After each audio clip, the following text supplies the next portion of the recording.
Assalamu alaikum and welcome back to Python Beginner to Advanced course. My name is Mohammed Mujib Asif और आज हम बात करेंगे variables and memory management in Python के बारे में।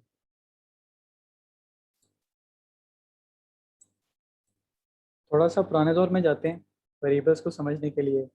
तो आप लोगों को याद होगा हम लोग अलजबरा के अंदर अक्सर फाइंड करते थे find X is equal to X Y जी, मतलब जो भी वैल्यू हम डिफाइन करते थे X is equal to 1, X is equal to 2। तो आज हम इसी तरह के कुछ वेरिएबल के साथ गेम खेल रहे होंगे। वेरिएबल्स और मेमोरी मैनेजमेंट को समझने के लिए हम वीएस कोड की बजाय आज पहले टर्मिनल पे काम करेंगे, ताकि मैं आपको एड्रेस समझा सकूं कि पाइथन जो है एड्रेस को किस तरह मैनेज कर रहा होता है। और बिल्कुल उसके बाद हम लोग स्विच बैक करेंगे वीएस कोड के ऊपर। तो वेरिएबल्स को हम वीएस कोड पे भी इम्प्लीमेंट करेंगे और छोटा सा प्रोग्राम लिखेंगे। और उससे पहले हम लोग टर्मिनल पे काम करे होंगे मेमोरी मैनेजमेंट के लिए। तो स्टार्ट करते हैं। आप लोगों ने अपने सिस्टम पे जाना है, टर्मिनल ओपन करना है। अगर आप मैक यूज़ कर रहे हैं या लाइनक्स यूज़ कर रहे हैं, और अगर आप लोग विंडोज़ यूज़ कर रहे हैं तो आप लोग कमांड प्रॉम्प्ट पे जाएं सीएमडी के ऊपर। तो एनीवेज आपने टर्मिनल पे जाके सबसे पहले लिखना है पाइथन। तो हम पाइथन के इंटरफेस में आ जाएंगे। जब ये 3 एरोज आ जाएंगे तो हमें पता चल जाएगा कि हम पाइथन के इंटरफेस में आ गए। तो अब हम सबसे पहले x इज इक्वल टू कोई भी वैल्यू देते हैं 5, y इज इक्वल टू हम वैल्यू दे देते हैं 6। तो अब हम पहले समझते हैं कि यहाँ हुआ क्या है।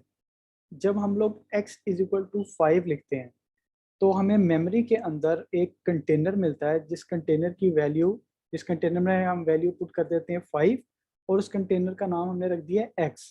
तो अब जब भी हम लोगों को 5 वैल्यू को एक्सेस करना है, उस कंटेनर को एक्सेस करना है, तो हम लोग क्या करेंगे, x को प्रिंट करवाएंगे। तो जैसे हम x को प्रिंट करवाएंगे हमारे पास वैल्यू आ जाएगी 5।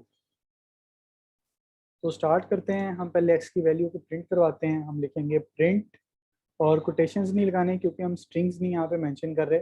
हमने सिंपली प्रिंट और ऐसे ब्रैकेट्स ब्रैकेट्स के अंदर x लिखना है। तो इसके बाद जैसे हम लोग प्रिंट x लिखेंगे हम लोगों ने एंटर प्रेस करना है। तो देखिए हमारे पास क्या वैल्यू आ गई है, हमारे पास वैल्यू आई है 5। इसी तरीके से अगर हम y की वैल्यू को प्रिंट करवाएंगे तो हमारे पास वैल्यू आ गई है 6। क्वाइट सिंपल, यहाँ तक तो चीज़ें बहुत आसान है। अच्छा, यहाँ पे अब लेट से कि मैं एक एग्जांपल लेता हूँ कि हम z की वैल्यू को भी 5 कर लेते हैं। तो यहाँ पे मैं एक वेरिएबल डिक्लेयर करता हूँ z इज इक्वल टू 5। यहाँ पे एक क्वेश्चन रेज होता है कि जब हम लोगों ने कंटेनर में x की वैल्यू 5 रखी थी, मीन्स कि हमारे पास एक कंटेनर था, उसकी वैल्यू 5 थी, जिसका नेम हम लोगों ने x रखा था। और जब हम लोगों ने z को भी 5 वैल्यू दी है, तो क्या दोनों को सेम एड्रेस मिलेगा? तो बिल्कुल इसका आंसर यस है, दोनों को सेम एड्रेस मिलेगा। हम लोग इसको प्रैक्टिकली चेक कर लेते हैं। एड्रेस को चेक करने के लिए हम लोगों ने सिंपली लिखना है यहाँ पे ID और ब्रैकेट के अंदर x। तो हमारे पास ये मेमोरी का एड्रेस आ गया जो हमें डिफाइन किया गया था मेमोरी से। अब हम लोग यहाँ पे क्या करेंगे, नेक्स्ट ID y। लेकिन दोनों चेंज है, दोनों को डिफरेंट एड्रेस मिला हुआ है। बट अगर मैं यहाँ पे अब z की ID चेक करना चाह रहा हूँ, z का एड्रेस चेक करना चाह रहा हूँ, तो देखें z का और x का एड्रेस दोनों सेम है। मीन्स कि जब हम लोग z की वैल्यू भी 5 डिफाइन करेंगे तो वो उसी कंटेनर को पॉइंट कर रहा होगा जो ऑलरेडी x के लिए डिफाइन किया गया है। अब हम लोग एक और छोटी सी एग्जांपल कर लेते हैं। हम लोग a की वैल्यू 2 रखते हैं, b की वैल्यू 3 रखते हैं, और c को हम a प्लस b कर देते हैं, और हम प्रिंट करवाते हैं c को। तो हमारे पास आंसर आ गया 5। अब हम c की आईडी चेक करते हैं। तो देखें जो x की वैल्यू थी, जो x का एड्रेस था, वही z का है, और वही एड्रेस c को भी मिला। तो इस तरीके से पाइथन मेमोरी मैनेज कर रहा होता है। आई होप आपको अंडरस्टैंड हो गया होगा। अब हम लोग नेक्स्ट लैब की तरफ जाएंगे, एक छोटा सा एडिशन परफॉर्म करेंगे वीएस कोड के अंदर। तो देखते हैं वेरिएबल्स क्या कर सकते हैं। ऑलराइट, तो हम लोग स्टार्ट करेंगे वीएस कोड, और वीएस कोड को ओपन करने के बाद हम लोग फोल्डर ओपन करेंगे जो हमने लास्ट टाइम बनाया था पाइथन के नाम से।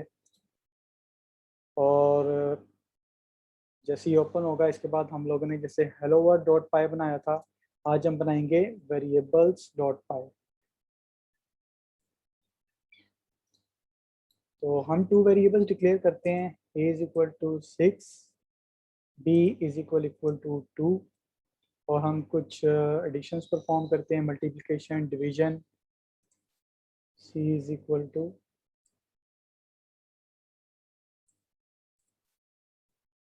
a plus b, t is equal to a multiply by b, e is equal to a divide by b। तो अब हम बारी बारी प्रिंट करवाते हैं।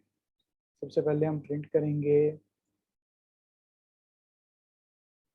the value of addition is